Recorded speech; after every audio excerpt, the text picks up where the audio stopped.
বিশেষ এক জায়গা বলতে চলে গেছিলাম সম্রাট রেস্টুরেন্টে। কিছুতেই যাব না, বোনও ছাড়বে না। এক প্রকার বাধ্য হয়ে ওর জোড়াজুড়িতে চললাম। আমার খুব একটা এরকম বড়ো সড়ো জায়গায় যেতে ভালো লাগে না। তারপর অর্ডার করেছিলাম বিরিয়ানি, যেটা দুজনে মিলেই খেয়েছিলাম। খাবারের কোয়ালিটি ছিল সত্যিই খুব সুন্দর আর বেশ সুন্দর সাজানো গোছানো। সেখান থেকে পৌঁছে গেলাম বাজার কলকাতা। ছেলের জন্য কিছু কিনবো বলে ভেবেছি, কিন্তু গিয়ে অনেক ঘাটাঘাটি করার পর কিচ্ছু পছন্দ হয়নি। তাই চলে গেলাম সেখান থেকে শ্রীরামপুরে এই মার্কেটের ভেতর যে মাঠটা আছে সেখানে দেখলাম মেলা হচ্ছে। যদিও তখন সবে সবে দোকানগুলো সাজানো চলছে, তাই একটু ঘুরে ঘুরে দেখলাম। দামটা আমার কিছু করিনি, কিছু তো নেবার ছিল না। আবার দেখলাম কয়েকজন সেজেগুজেও এসেছে, মনে হয় এখানে সন্ধ্যাবেলা অনুষ্ঠান হবে।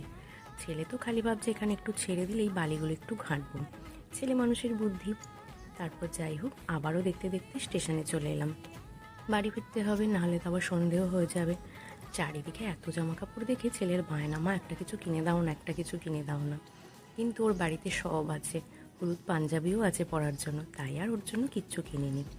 যখন ট্রেন ধরে স্টেশনে নামলাম তখন সবেই 4টে এরকম বাজে। বেশ রোদ আছে। যাই হোক, রোদে রোদেই কিন্তু এবার বাড়ি ফিরে পড়লাম। এবার রেস্টুরেন্ট থেকে ছেলে একটা গিফট পেয়েছে, ও সেটাই ভাবছে কতক্ষণে বাড়ি গিয়ে সেটা নিয়ে খেলবো। সূর্যি মামারও এবার বাড়ি যাবার সময় হয়ে এসেছে। বাড়িতে এসে সেই গিফটটা নিয়ে এখন বসেছে, একটা ছোট্ট খাতা আর কিছু রং পেন্সিল।